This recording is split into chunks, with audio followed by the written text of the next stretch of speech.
He was 41, non-smoker, never touched alcohol, ran 4 miles every morning, ate clean, slept 8 hours, took his vitamins. By every health standard we've ever been given, this man was doing everything right. And then, one Tuesday afternoon, walking to his car after a workout, he collapsed. Massive heart attack. His doctors were stunned. His family was stunned. And when his story hit the internet, millions of people were stunned too. Because if a guy like that drops from a heart attack, what does that mean for the rest of us? That question is exactly what we're answering today. And I promise, by the end of this, you will never think about heart health the same way again. Here's the truth nobody in the wellness industry talks about. Being healthy on the outside and being safe from a heart attack on the inside are two completely different things. Millions of fit, conscious, careful people are walking around right now with no idea what's quietly building inside their arteries, not because they're lazy, but because nobody ever told them what to actually look for.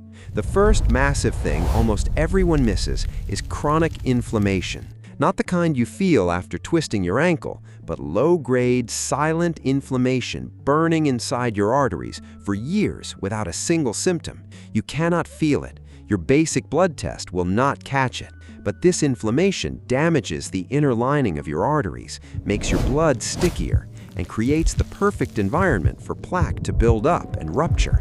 And that rupture is what a heart attack actually is. Not clogged pipe, a crack in a plaque. Blood clots instantly around that crack, blocks blood flow to the heart muscle, and it's over. So where does this inflammation come from? Chronic stress, ultra-processed food, poor gut health, certain cooking oils, not sleeping deeply enough, and undiagnosed insulin resistance, which brings us to the second massive piece, blood sugar. People think diabetes is a future problem. But insulin resistance, the stage before diabetes, can exist silently in your body for 10 to 15 years before your doctor ever catches it. And the whole time, elevated insulin is stiffening your arteries, raising your blood pressure, feeding inflammation, and laying the foundation for a cardiac event. And here's what's wild.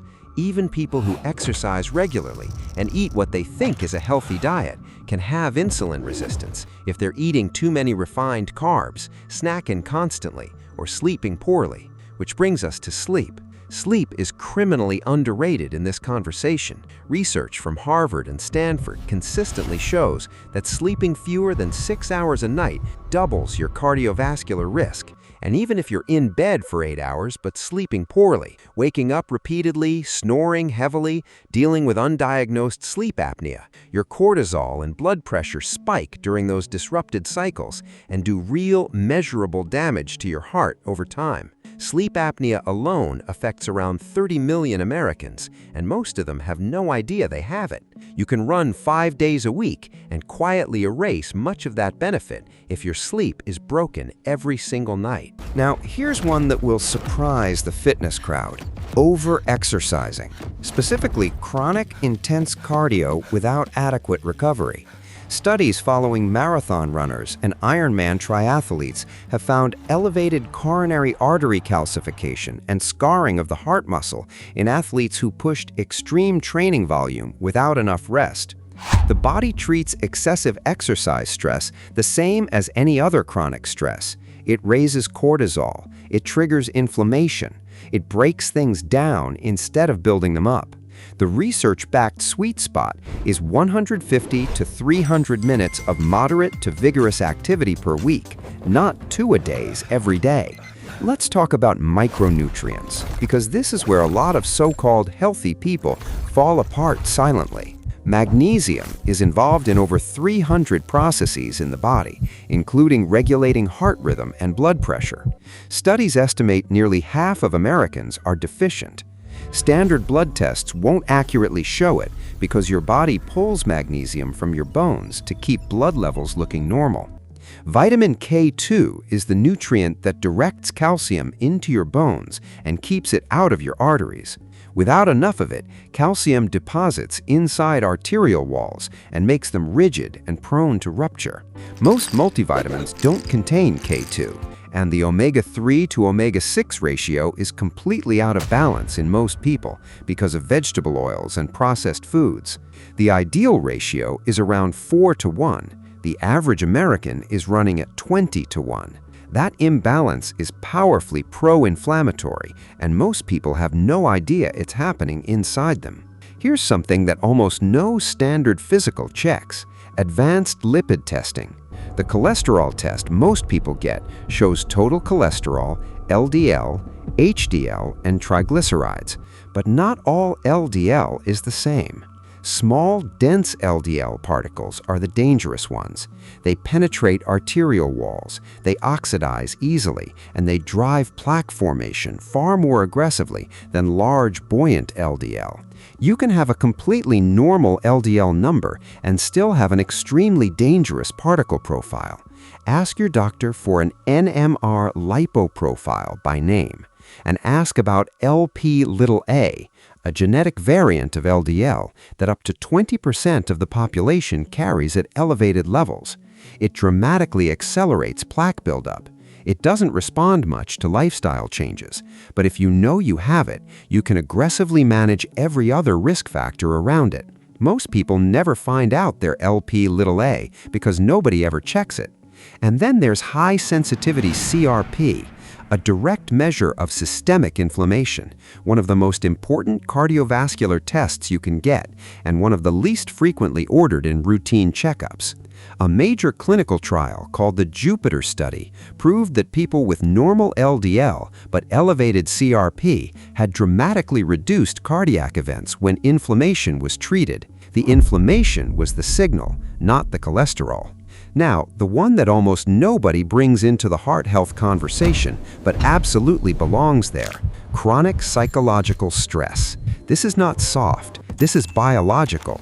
When your stress response stays chronically activated, cortisol and adrenaline stay elevated, your heart rate and blood pressure never fully come down, your blood becomes more prone to clotting, your gut health suffers, inflammation rises.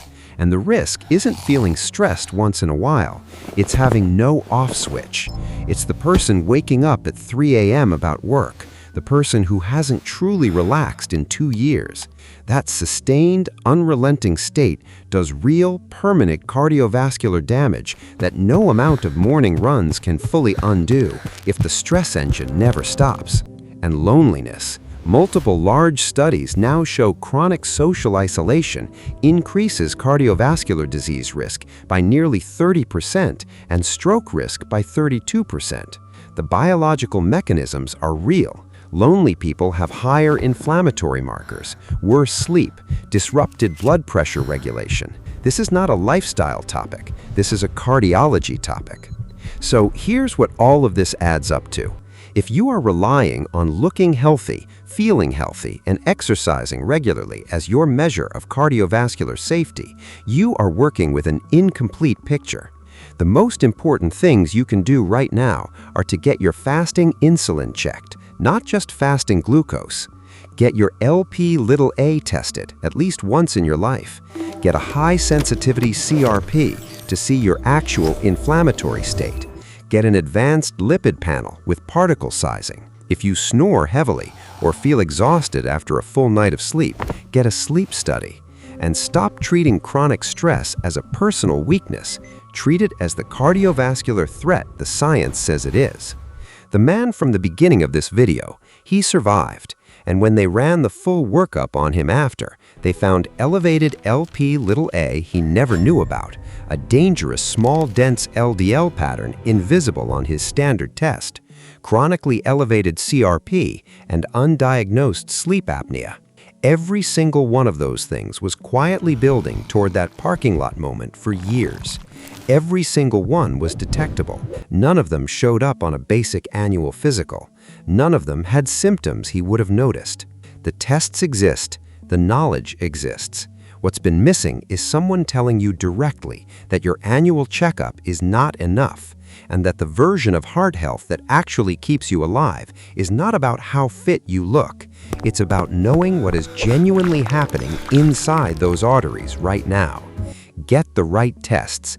Ask the right questions. because with heart disease, sometimes the first symptom is the last one you ever have.